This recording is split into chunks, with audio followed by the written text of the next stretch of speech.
Eye of the Beholder by Ruth Nordin, Chapter 7. A week later, Sally arrived right after Mary cleaned the breakfast dishes. Dave put the plate he finished drying on the shelf, took one look out the window, and sighed. She doesn't waste any time in stealing you from me, does she? She's not stealing me. Mary grinned at him and shook her head, secretly pleased that he didn't want her to leave him for the day. Done with the dishes, she pushed the chairs back to the proper position around the table. He shrugged. I reckon it depends on how you look at it. To her surprise, he crossed the short distance between them. He held her to him and gave her a passionate kiss. The action sent a thrilling spark through her. I hope you win, he whispered, his lips lingering against hers. Lightheaded, she nearly stumbled against him as he pulled away from her. I better greet her before she barges in on us, he said. She took a moment to regain her composure, before removing her apron and folding it. Then she set it on the table. Following him outside, she breathed in the sweet scent of clover. The July air felt refreshingly cool that morning, a strong contrast to the oppressive heat they endured for the past week and a half. The thunderstorm from the previous night helped to cool things off. She wondered if she would ever get used to the nighttime storms. The thunder had crashed so loudly she had bolted upright in the bed, her pulse racing as if a gun had just gone off. Her action had stirred Dave out of his slumber, and he had held her in order to calm her down. Of course, holding had soon led to lovemaking. Shaking her head to clear it, she turned her attention to Sally, who pulled on the reins of her horse so her buggy came to a stop. Why, David, I believe you put on a little weight, Sally greeted. Married life is treating you well. He winked at Mary. I can't complain. Mary blushed. She tied the green bonnet over her hair, which she had pulled back into a bun. The breeze rustled the lower half of her green dress. I made you a sandwich and a salad for lunch, she told him. He placed a hand on the small of her back and kissed her cheek. I'll miss you. I'll miss you too. She still felt shy when he showed her affection, especially when they were in front of other people. Sally shook her head. Honestly, David, I'll have her back at 6. With the way you're acting, you'd think that I was taking her away for a year. He helped Mary get into the buggy. Her cheeks flushed a wild shade of red when he patted her behind. She glanced at him, shocked, but oddly pleased. To her relief, Sally didn't notice it. He chuckled and waved to them. Go and show that Marine Brown there's a better cook in town. Sally clicked her reins of her horse and trotted off from the house. I've never seen my brother so happy. I guess placing an ad in the paper asking for a wife does work out. Though why he didn't bother telling us about it, I'll never understand. We would have been thrilled to come meet you at the station and see that you had a church wedding. Every bride deserves a memorable wedding. I did have a memorable wedding, Mary said. Dave was very romantic. Well, it's obvious he wants you all to himself. That's to be expected for a man in love. And your face is glowing as well. I'm glad you two found each other. He is a wonderful man. Mary glanced back and saw him enter the barn. The horses neighed at the sight of him, and that brought a low chuckle to her throat. Most likely they were glad to see him because he fed them. Sally's horse turned down the well-worn grassy road, and the house and barn slipped from view. Mary held on to the seat, bracing herself for the bumpy ride. Turning back to Sally, she couldn't help but note the resemblance between the two siblings. Sally shared her brother's wavy blonde hair and high cheekbones. Mary cleared her throat. Dave said that we'll all get together when your parents get the lumber for the new barn. I should hope so, Sally said. Church isn't enough time to learn about you, or to have you learn about us. And poor Tom's kids have been sick, so they had to stay home for the past 2 weeks. And you haven't even met Joel. He got stuck in the ditch on the way to church last Sunday. Though how that happened, I don't know.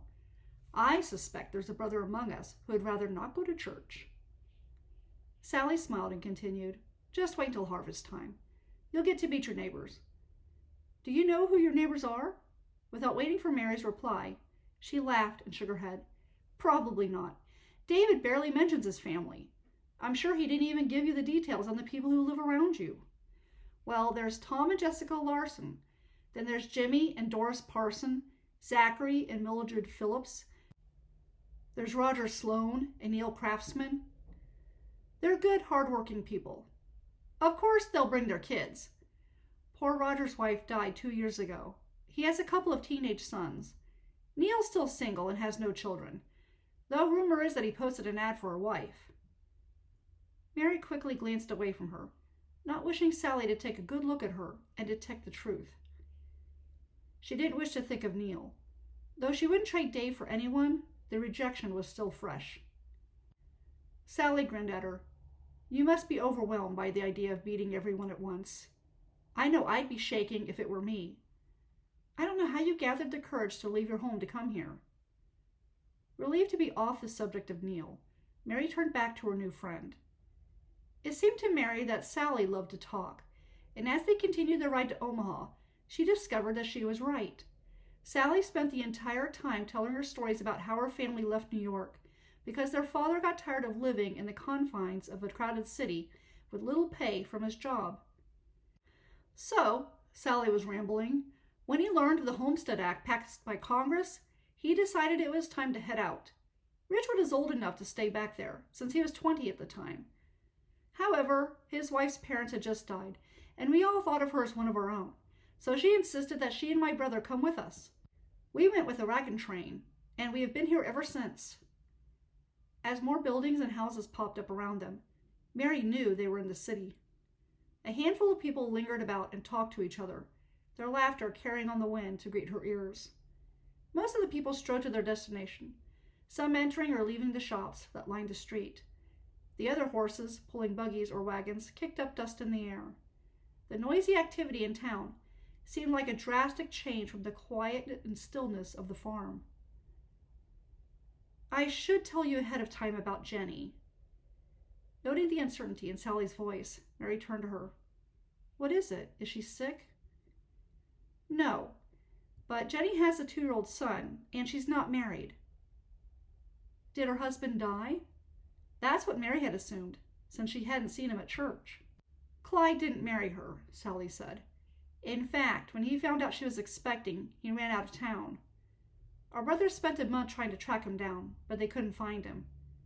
She sews clothes for a living, so she can be at home with her son. That must be hard for her. She doesn't complain, but you're right. I suspect she spends a lot of time wishing she had done things differently. By the time they arrived at the boarding house, Jenny was waiting for them on the porch, while her son ran back and forth collecting rocks and throwing them. When Jenny saw them, she smiled and picked the boy up in her arms. I'll help you, Mary called out to her. If you'll take Jeremy, I can get in myself, Jenny said. Mary nodded and leaned forward to take the blond-haired boy, who looked startled. Don't you remember your Aunt Mary? Jenny asked him. She sat next to Mary and brought him onto her lap, where he watched Mary with intense interest. You saw her at church for the past 2 Sundays. She married your Uncle Dave. It looks like he got Uncle Dave's memory, Sally teased. I'm sure he'll warm up to me soon enough. Mary smiled at him. I have lots of nieces and nephews back in Maine, so I'm used to children. He needs time to get used to me. Hi, Jeremy. He briefly curled his lips upward before sucking his thumb and resting his head against his mother's shoulder. Sally clicked on the reins as soon as the 2 men on their horses passed them. He's a cute boy, Mary told Jenny. If you look close, Sally began, you'll notice that he has David's chin. Mary glanced at the woman sitting on her left. Do you mind if I ask you why you call him David? Sally laughed. I like the name David more than Dave, but he prefers Dave. We agreed I could call him David after I won the race. Jenny peered around Mary to look at Sally. To be honest, that wasn't a fair race, since you're 5 years older than him, and you were 15 at the time. Sally shrugged. He insisted that he could beat me because I was a girl. I don't think he's ever claimed to be better than a woman ever since that day. I did Mary a favor. Mary turned to Jenny. Sally told me that you're 20. I'm 19. I wondered how old you were. Sally guessed that you were my age. I don't get a chance to talk to women my age, so I'm glad you're here. Sometimes it's nice to have someone who's as old as me to talk to. That's why I was excited that we're doing this baking contest together, Sally replied. Mary couldn't recall a time when anyone, except for Grace, seemed to be as interested in her as these women apparently were, and their attention made her feel special. Dave made her feel special too, but it was different with his sisters. Sally led the horse to turn left, on another street where houses stood close together. They stopped in front of a modest yellow home. Mary followed the women and Jenny out of the buggy and followed them inside the house, which was as sunny and bright as Sally's personality. Mary had grown up in a home similar to this one, and strangely enough, she didn't miss it. The simple sod house appealed to her for the simple reason that Dave came with it. She glanced at her sisters-in-law when they stopped to stare at her in amusement. Jenny grinned. I told you she was thinking of Dave. Ignoring their knowing looks, as they stood by the counter in front of the window overlooking the small backyard, Mary took off her bonnet and placed it on the table in the corner of the room. Where's Greg? I just told you that he's at Rick's parents' house. Sally burst out laughing. Boy, you really are in love with Dave. I hope you can concentrate on baking. I'm sorry, Mary said. I'll focus. Sally took a box of toys from the counter and placed it on the floor so Jeremy could play. The excited youth didn't need any prompting as he knelt before the box and sorted through the colorful trains and blocks. Mary joined the sisters, who walked to the kitchen table and sat down. All right, Sally began. We need to decide what we're going to make. There are 3 categories we can join: cookies, pies, and breads. Every year, we enter all the categories, but Maureen Brown's group manages to snag first place for each category.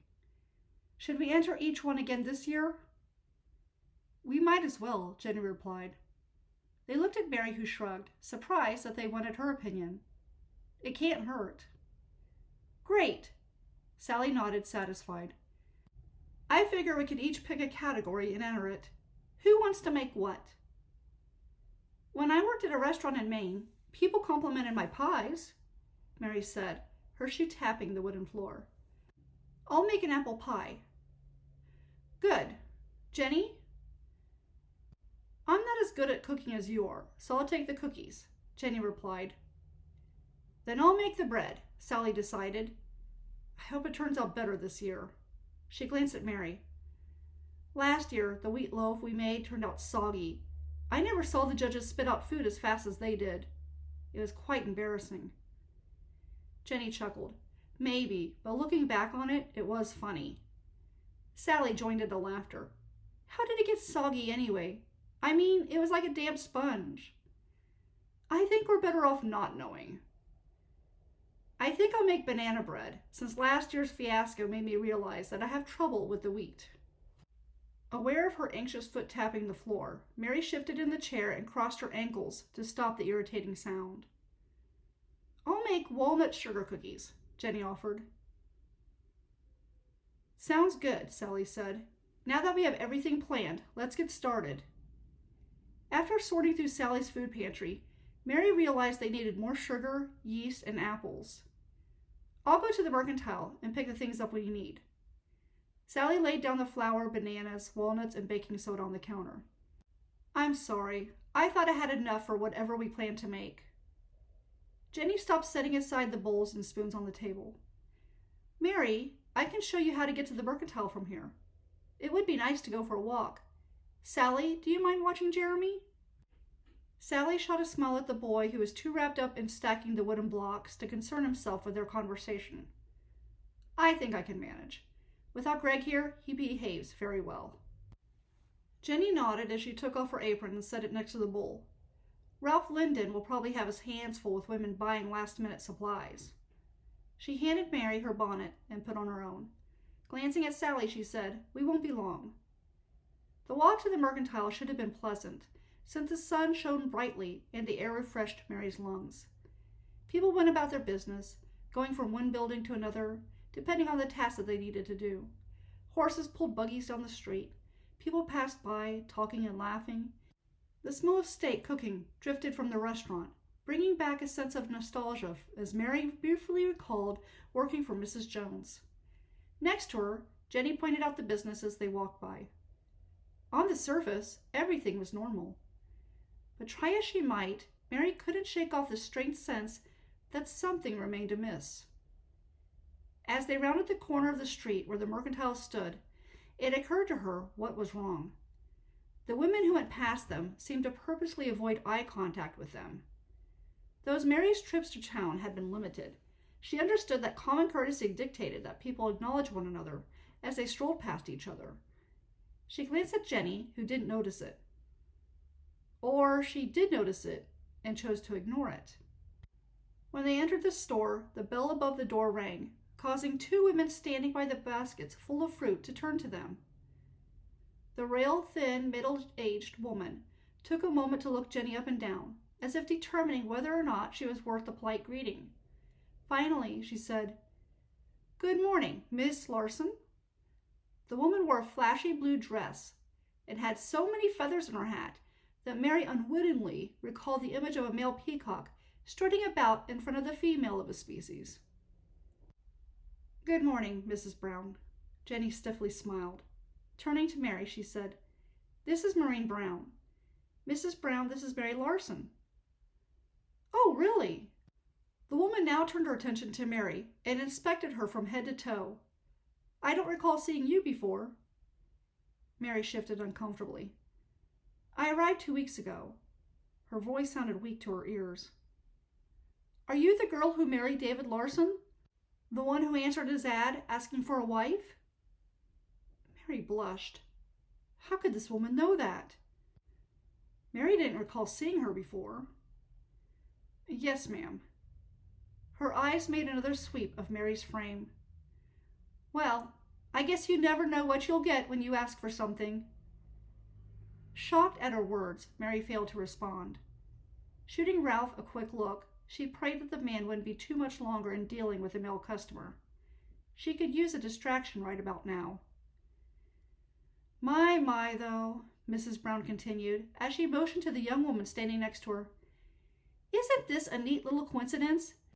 Cassandra Tyler answered a similar ad that Neil Craftsman posted, asking for a wife. She arrived 2 days ago. They will wed in church this Sunday after the service. Isn't that romantic? Did you and David marry in church?" No," Mary said. "We married at the courthouse." "Oh." Her disapproval showed. Then she shrugged. "Well, at least he did right by you. In the meantime, I am taking Cassian, since I'm good friends with Neil's mother. We can't have unmarried couples fornicating now, can we?" She looked pointedly at Jenny. It was then that Mary understood what was wrong. Most of the people had shunned Jenny for having a baby out of wedlock. "Everyone calls me Cassie," Cassandra offered, with a courteous smile. "It's nice to meet you both."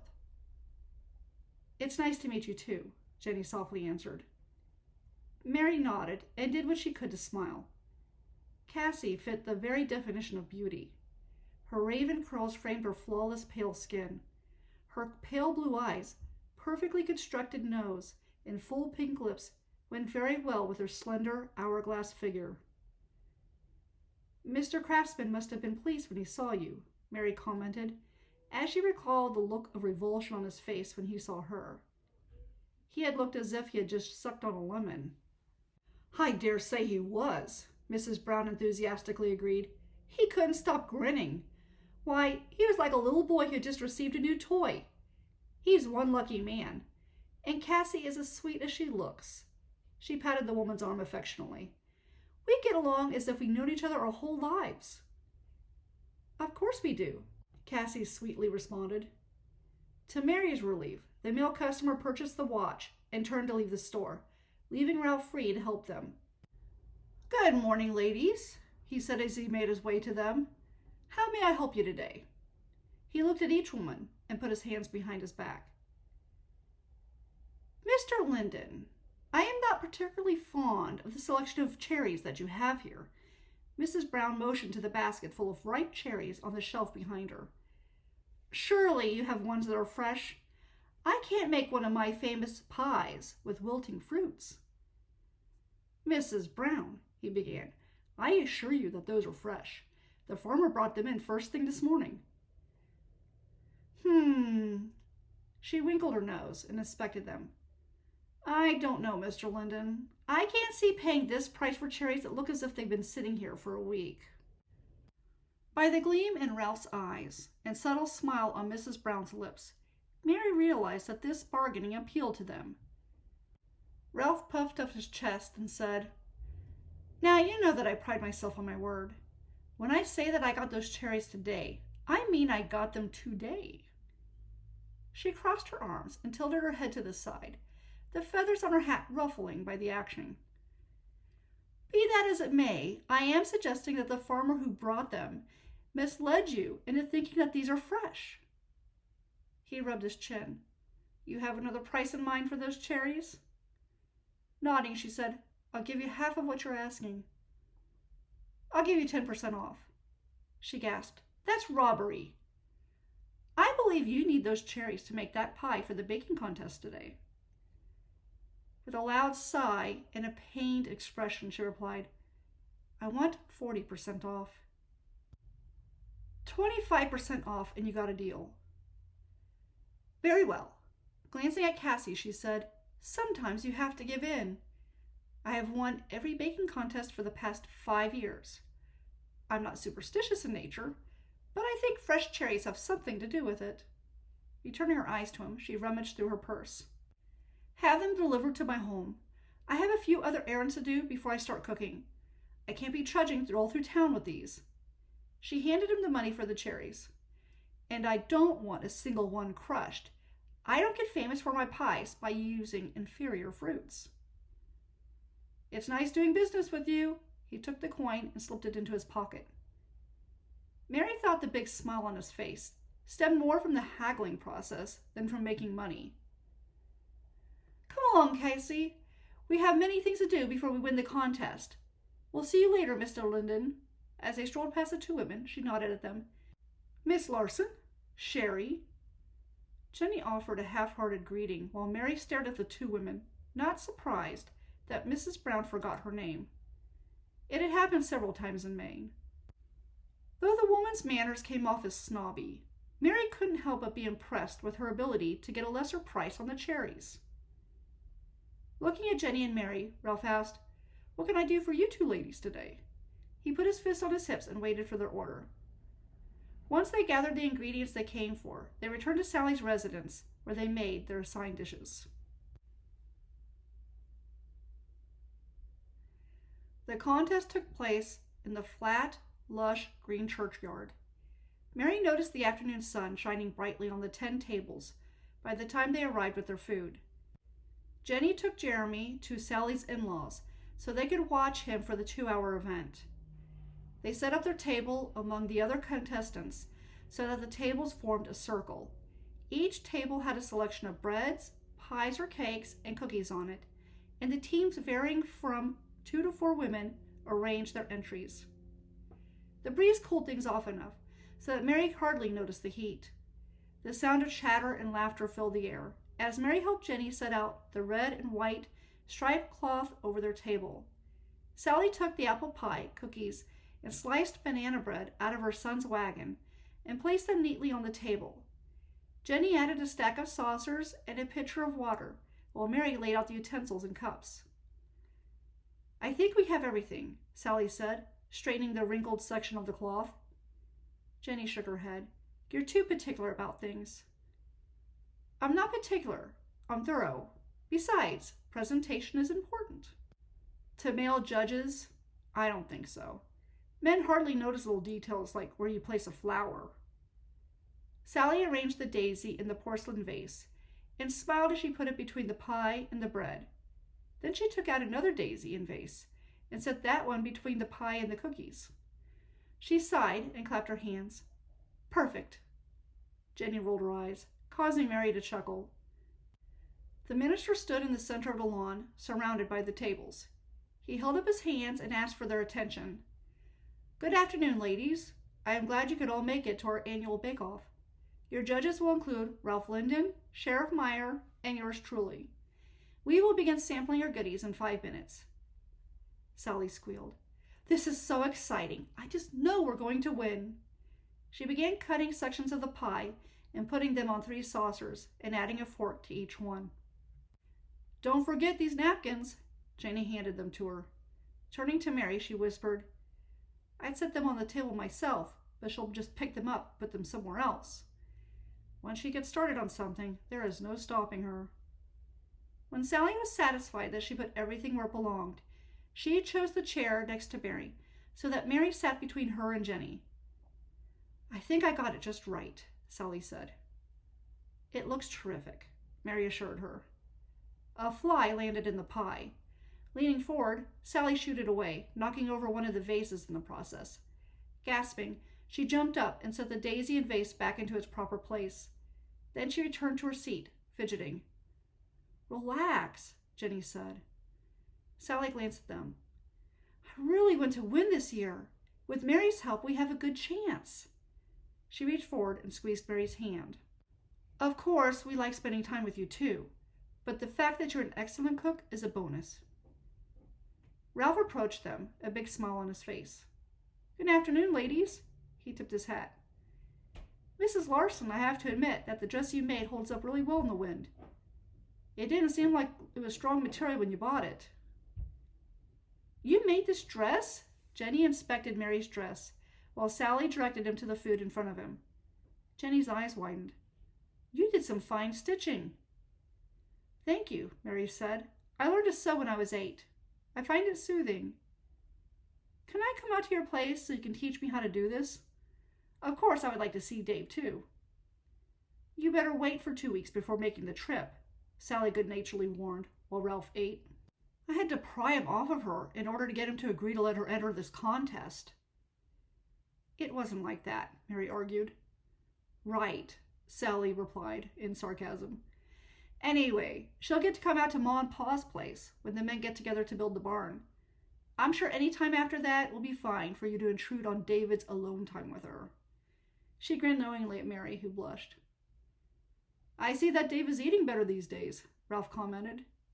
They turned their attention to him. He pulled out a writing pad from his vest pocket and wrote his score on it. "Oh, we can't take full credit for that. Mary gave us some pointers." Sally glanced at Mary. "I told you that you would be a big help to us." "Well," he said, "it's much better than last year. I'll talk to you later." He winked and headed for the next table. Minister Green nodded a greeting to them as he arrived at their table. He lifted his fork to sample the pie before he ate a cookie and a slice of bread. Though Mary tried to pay attention to him, her eyes kept drifting to Mrs. Brown's hat because the breeze caused the crazy peacock feathers to flutter. For a reason she couldn't explain, the effect seemed hypnotizing. "This is good." The minister's statement brought Mary's eyes back to him. His eyebrows raised and head nodding, he wrote their score on his pad. Holding the pad and pencil at his side, he told Jenny, "My wife was impressed with the banner you sewed for the church." Jenny smiled. "I enjoyed making it." "Are you sure you don't want to join the choir? We could use a lead vocalist, and my wife says you have the sweetest soprano voice she's ever heard." "I appreciate the offer, but I think someone of my reputation would be better off not being in the choir." He frowned. Glancing over at Mrs. Brown, who Mary guessed was the real reason behind Jenny's hesitation, he sighed. Looking at Jenny, he said, "The Lord is forgiving, even when people aren't." Mary thought that was nice of him to say. The sheriff hurried over to them. Without waiting for Sally to hand him a plate, he grabbed the saucer and shoved a forkful of pie into his mouth. The sunlight bouncing off of his shiny gold badge caused Mary to avert her attention back to Mrs. Brown. Mrs. Brown bolted out of her chair to stop a child from pulling the tablecloth off of the table next to hers. The plump matron at the table put her hand over her heart, while Mrs. Brown returned the pie to its rightful position. The woman appeared grateful for Mrs. Brown's assistance. Mary had expected Mrs. Brown to scold the young boy, but instead she patted him on the shoulder and knelt by him so she could talk to him. When the child turned away, he joined his apologetic mother with a smile on his face.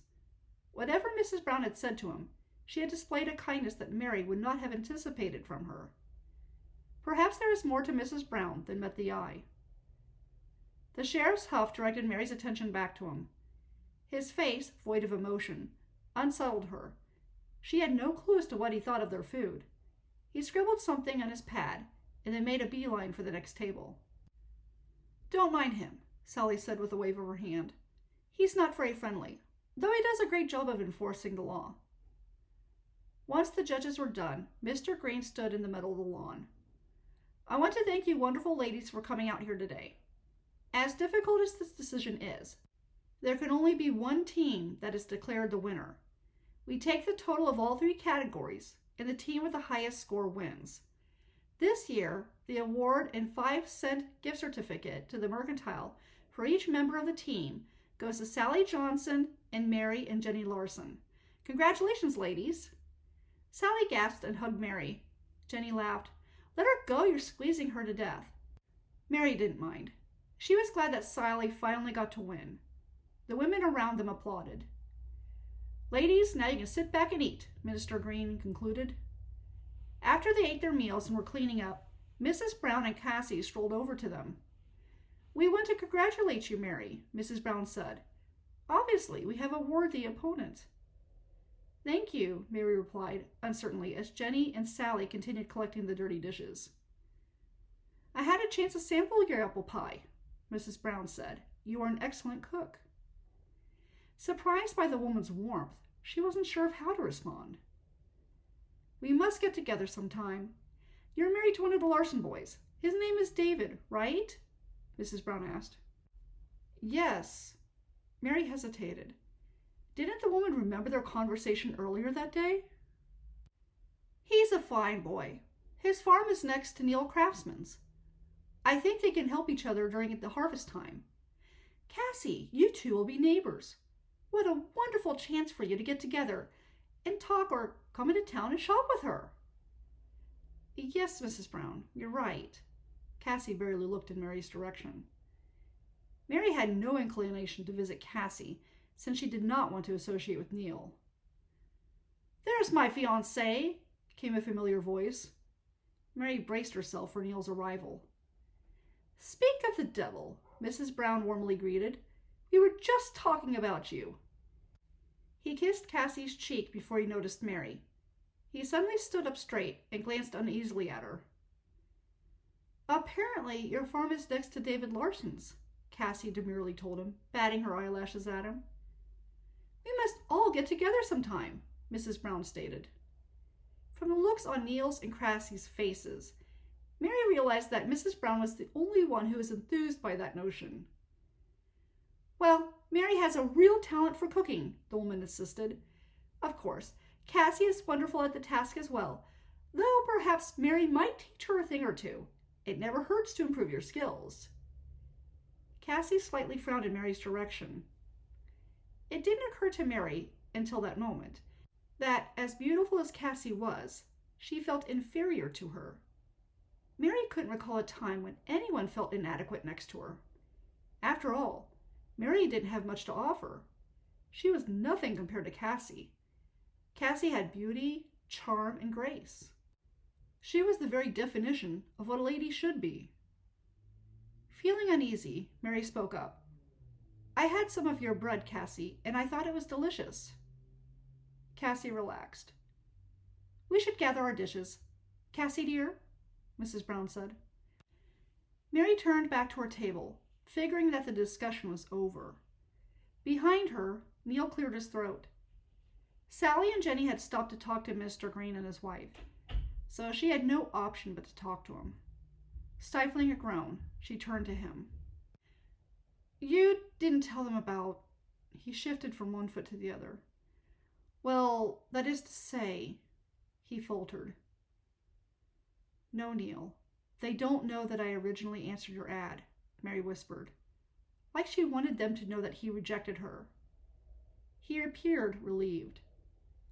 "Don't worry about it, Neil," she said. "No one will ever find out." He paused for a moment before asking, "Is Dave good to you?" She blinked, taken aback. "Yes, as a matter of fact, he is." "I'm glad to hear that." He glanced back at Cassie, who smiled sweetly at him. "It looks like things have worked out." She sighed. He apparently wanted affirmation. She's lovely, Neil. You make a good couple." He nodded. "Thank you, Mary." Then he walked away. She took a deep breath to settle her nerves. She didn't enjoy these confrontations, and could only hope they would never have another reason to talk. Sally approached her. "Are you ready to go home? I better return you before David comes riding into town searching for you." Mary laughed at her joke, immediately feeling better. "Yeah, I'm ready." And that is the end of Chapter 7.